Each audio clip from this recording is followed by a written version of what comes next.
Hello, my name is Sherry Jenkins and I am an educator.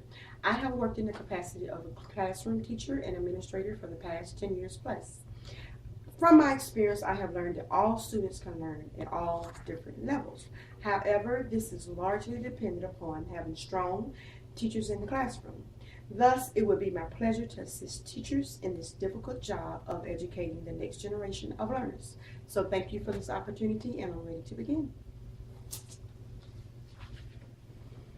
Good morning, my name is Sherry Jenkins, and I'd like to welcome you all to this presentation on the Common Core Standards. This training is designed for classroom teachers, instructional specialists, although building leaders may also benefit from the deeper look at the critical role of text in the Common Core State Standards. As we spend the day together, we will look at the key aspects of the new standards of English language arts, literacy in history or social studies, science and technical subjects, examine the language of the standards, model research to engage students with text, and share ideas to take back to the classroom. Our goal here today is to help you engage and support all your students in interacting with content-rich, complex texts to prepare them for the next generation assessment and success in college and career. Starting with the text, one of the big shifts in instruction with the Common Core is focusing students on content-rich, complex texts and building deep understanding by asking questions and developing tasks that require close reading and textual evidence. In this section, I would like to assess your knowledge on Common Core standards. If you are brand new, please hold up one finger. And if you're just getting started, 2. And if you're a rising star, how about 3? And then if you are a whiz kid, hold up 4. Awesome, thank you so much. Let's define the Common Core standards. Common Core standards are state-led criteria for literacy and mathematics. It is kindergarten through 12th grade. It's clear and specific. It's rigorous. It's measured using next generation assessment. It is college and career ready. It's grounded in research and it is internationally benchmarked. Let's look at the history behind creating the Common Core standards. The creation of the standards began in 2009 when states, territories, the National Governors Association, and the Council of Chief State School Officers came together to form the Common Core State Standards Initiative known as CCSSI. This group worked together to develop and release the college and career readiness standards in September of that year. By November, there were English, language arts, and mathematical teams, which included teachers, professors, curriculum and assessment experts, educational organization, and parents, working from college and career readiness standards and from the best standards from their states. These teams created research-based standards for kindergarten through 12th grade. In June of 2010, they released Common Core State Standards for English language arts, literacy and history or social studies, science and technological subjects, and mathematics. Immediately, these were shared for public comments. After careful revision, the standards went to validation committees composed of teachers, administrators, professors, and testing professionals whose job it was to review and to endorse the standards. Now, we're en route to 2014, when all districts all over the country will begin to fully implement the standards and their related assessments.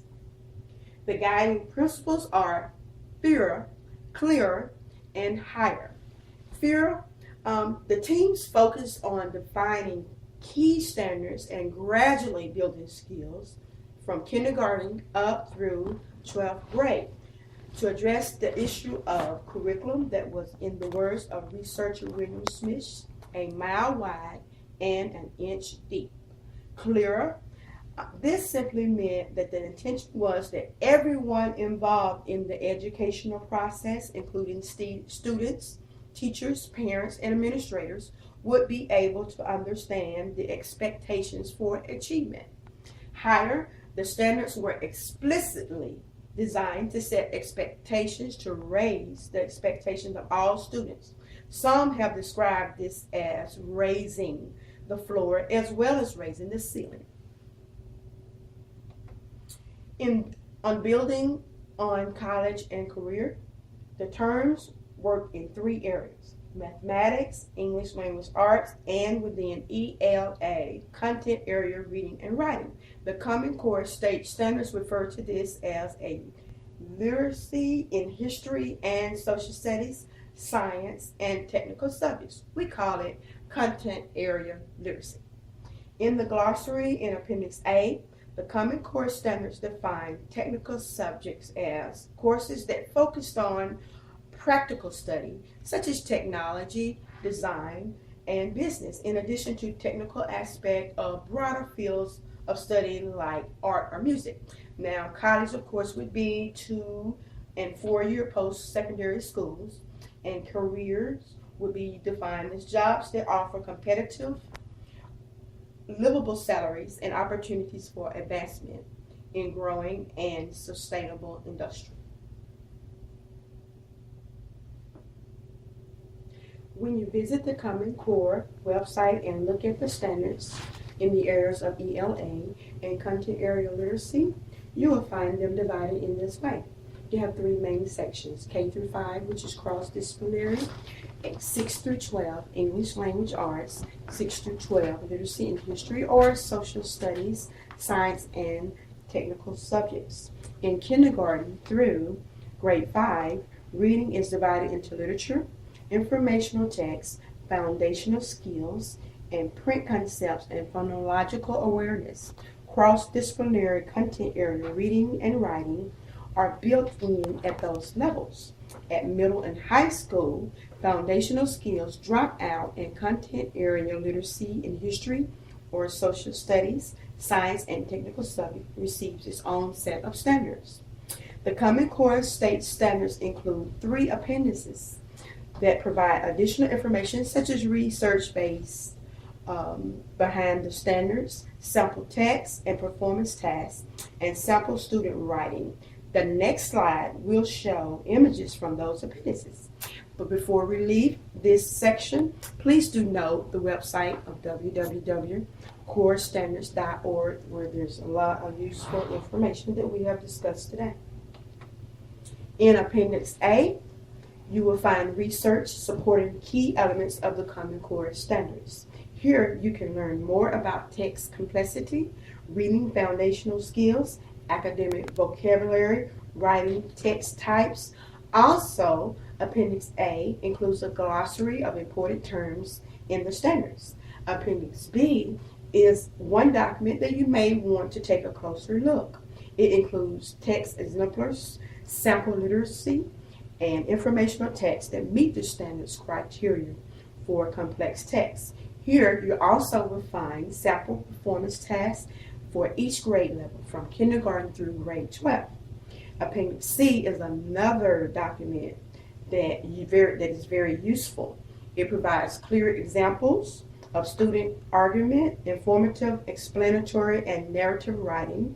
Here you'll find writing exemplars for each grade level, including annotations that explain how the pieces meet the standards expectation for that particular writing text type. Here is a visual representation of the design of the ELA, Content Area Literacy Standards, in the elementary grades. The English Language Arts Standards are subdivided into 4 main strands: reading, writing, speaking, and listening, and language. The reading strand consists of standards for informative text, literary text, and foundational skills, including print concepts, phonics, and fluency.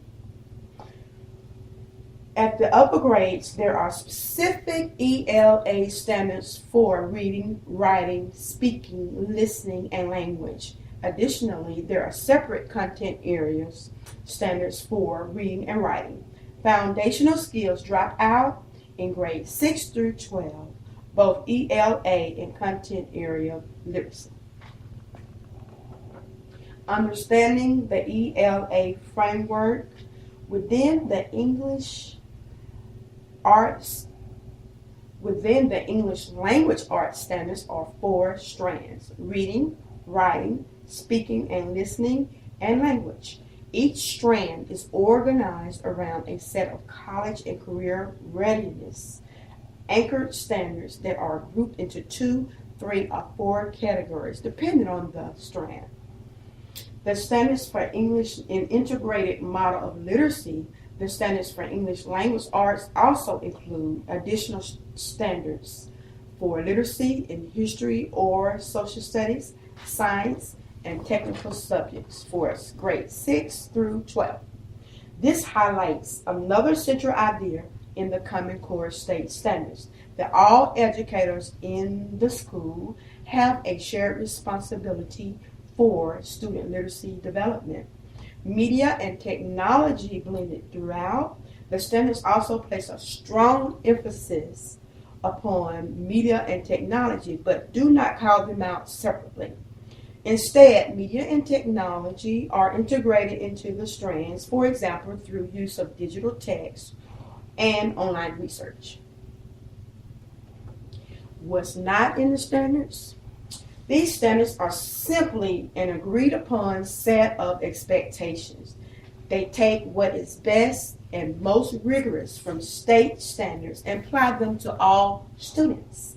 Each state, and within each state, each district will determine how and in what time frame to build upon lessons and environments that make it possible for students to achieve these goals. In addition, the standards lay out 85% of what should be covered, so states have the ability to add up to 15% of content in their implementations. The Common Core state standards clearly support the idea that teachers know their students best. The standards do not provide explicit support regarding how to help struggling readers and English language learners to meet the established criteria. Next generational assessment. Now, I've mentioned the next generation assessment that are going to be aligned with the Common Core state standards. It is critical that we connect our instruction to assessment and use the data from the formative assessments to inform our teaching throughout the year. So, what are next generation assessment? There are two consortia of states, PARCC and Smarter Balanced, have banded together to develop assessment based on Common Core state standards. Although they have worked independently, the consortia have similar plans. Each consortium plans to provide an end-of-year summative test in math and ELA. In addition, there will be optional formative tests to inform instruction during the school year. Instead of being mainly multiple choice or selected responses, the test will involve a variety of question types, including constructed response, technology-enhanced performance tests, which may require sustained reading and outside research. The test will be designed to be taken on the computer for students in grades 3 through 8 in high school, English, literacy, math. PARCC plans to have optional K through 2 formative performance tests. This new test, as I have said, will phase in during the school year beginning in 2014. Now, 2 very important websites are www.parcconline.org and www.smarterbalance.org. In conclusion, we are all in this together. Scholastics has expertise and leadership in serving all students from the youngest grades up through high school and beyond. as well as working with instructional and organizational leaders to implement this change. Thank you for listening, and this concludes this section.